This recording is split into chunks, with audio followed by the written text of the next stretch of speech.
यह वीडियो आप सभी के लिए बहुत ही महत्वपूर्ण होने वाला है, क्योंकि इस वीडियो में हम लोग सरलीकरण के 5 ऐसे महत्वपूर्ण प्रश्न को हल करने वाले हैं और देखने वाले हैं कि किस तरह से सरलीकरण के प्रश्न को हल किया जाता है। तो यहाँ पर जो भी मैं प्रश्न लिया हूँ वो सभी प्रश्न अपने आप में बहुत ही महत्वपूर्ण हैं और बहुत ही मज़ेदार भी हैं। तो हमारा पहला प्रश्न है 2 जोड़ 2 भागा 2। दूसरा प्रश्न है 16 के पावर 0 प्लस 16 के पावर 1/2। तीसरा प्रश्न भी उसी तरह से महत्वपूर्ण और मज़ेदार है कि 8 भागा 2 और कोष्ठ में 2 जोड़ 2। और चौथा प्रश्न भी अपने आप में बहुत ही मज़ेदार है और पांचवा प्रश्न भी अपने आप में बहुत ही महत्वपूर्ण रखता है। तो चलिए अब हम एक एक करके इन सभी प्रश्न को बनाते हैं और देखते हैं कि किस तरह से सरलीकरण के प्रश्न को हल किया जाता है। तो देखिए, सरलीकरण के प्रश्न को हल करने से पहले मैं आपको कुछ बेसिक जानकारी देना चाहता हूँ, जिसकी इस वीडियो में बहुत ही आवश्यकता है। तो देखिए, बोर्ड मास का एक नियम होता है और वह नियम यह कहता है कि जब एक साथ जोड़ घटाव गुणा भाग यह सभी चीज़ रहता है तो सबसे पहले भागा को सॉल्व किया जाता है, उसके बाद गुणा को सॉल्व किया जाता है, उसके बाद जोड़ को सॉल्व किया जाता है और अंत में घटाव को सॉल्व किया जाता है। तो यह आप लोग याद रखिएगा, इसकी बहुत ही आवश्यकता है। तो अब आप लोग यहाँ पर पहला प्रश्न देखिए। प्रश्न बहुत ही सिंपल है, लेकिन इसको अधिकांश लोग गलत बना देंगे। जी हाँ, प्रश्न केवल इतना ही है कि 2 जोड़ 2 भागा 2। बहुत ही सिंपल है देखने में। तो चलिए अब इसको देखते हैं कि किस तरह से सॉल्व किया जाता है। तो मैंने आपको पहले ही नियम बता दिया है कि जोड़ घटाव गुणा और भाग रहेगा। तो सबसे पहले भाग को करेंगे, उसके बाद गुणा, उसके बाद जोड़ और अंत में घटाव। तो सबसे पहले हम भागा को सॉल्व करेंगे। तो यहाँ पर जो अंक है ना, पहले उसको ज्यों का त्यों हम लिखेंगे। तो यहाँ पर 2 है तो 2 को ज्यों का त्यों, फिर प्लस 2 है तो फिर प्लस 2, उसके बाद भागा है। अब हमें भागा को सॉल्व करना है। तो भागा बनाने का क्या नियम होता है कि भागा का चिन्ह गुणा में हो जाता है और उसके बाद वाला जो संख्या रहता है उसको पलट कर लिख दिया जाता है, यानी कि उसको बाटा में करके लिख दिया जाता है। तो इसको हम पलट देंगे तो यह हो जाएगा 1/2।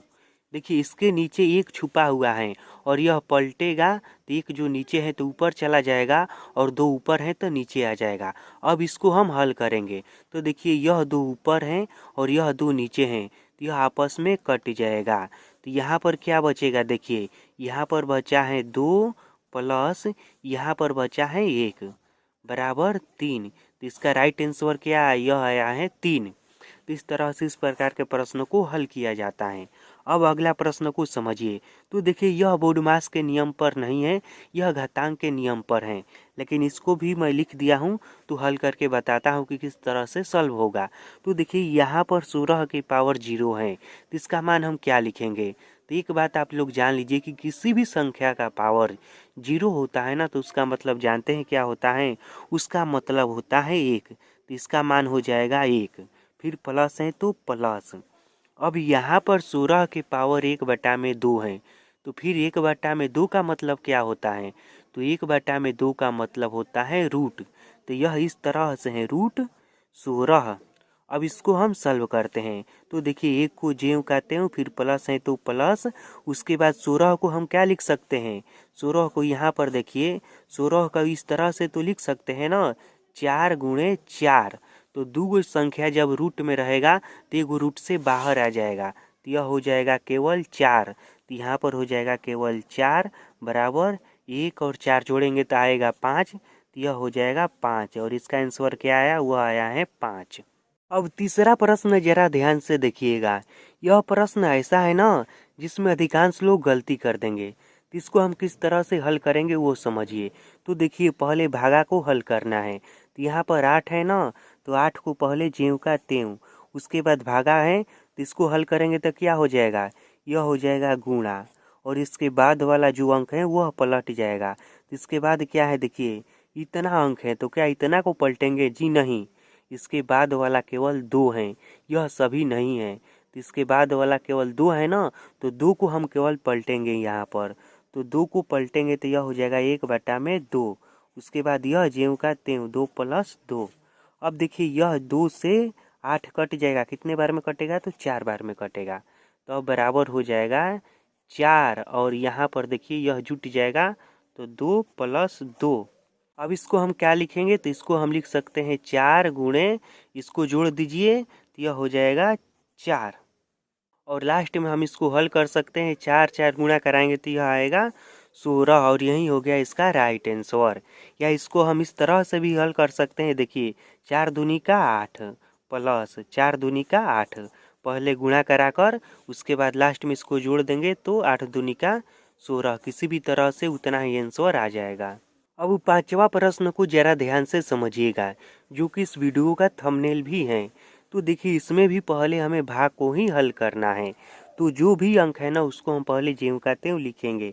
इसको मैं लिखता हूँ 5 प्लस 5 गुणा 5, और इसको पलटना है तो इसको पहले मैं गुणा में बदल देता हूँ, और इसको पलटेंगे तो यह हो जाएगा 1/5 माइनस 5, और बाटा में भी 5 है और पावर भी 5 है। अब देखिए यह और यह कट जाएगा, समझ में आ रहा है ना। अब यह देखिए क्या हो जाएगा, यह 5 है तो 5 प्लस यह आपस में गुणा होगा तो यह होगा केवल 5 माइनस 5 बटा में 5, और इसका भी पावर 5। यहाँ पर अब समझिए इसको। अब इसको हम क्या करेंगे, तो पहले मैंने कहा है जोड़ेंगे, प्लस माइनस रहेगा तो पहले हम जोड़ेंगे तो यह हो जाएगा 5 5 10 माइनस 5 बटा में 5 पावर 5। फिर देखिए इसको घटाएंगे तो यह हो जाएगा 5 बटा में 5 पावर 5, यह आपस में भी कट जाएगा तो यह हो जाएगा 1 के पावर 5 बराबर 1 के पावर 5 करेंगे तो क्या आएगा, 1 के पावर 5 करेंगे तो 1 ही आएगा, और यही हो गया इसका राइट आंसर। अब पांचवा प्रश्न है और लास्ट प्रश्न है, इसको भी जरा ध्यान से समझिएगा। तो देखिए इसमें भी पहले हम लिखेंगे बराबर, और पहले हम भागा को हल करेंगे। तो 8 ज्यों का त्यों माइनस 3 ज्यों का त्यों, उसके बाद भागा का चिन्ह गुणा में, और भागा के बाद वाला अंक को पलटना है। तो यह 1/3 है तो यह पलटेगा तो क्या हो जाएगा, यह केवल 3 हो जाएगा और 1 नीचे आ जाएगा इस तरह से। फिर प्लस 2। अब इसको हल कीजिए, भागा का काम तो हो गया, अब गुणा का काम करना है। तो देखिए 8 माइनस 3 का 9 प्लस 2। अब क्या करना है, जोड़ घटाव रहेगा तो पहले हम जोड़ेंगे। तो 8 में 2 को जोड़ देते हैं तो 8 और 2 10 माइनस 9 बराबर 1, और यही होगा इसका राइट आंसर। तो इस तरह से सरलीकरण के प्रश्न को हल किया जाता है।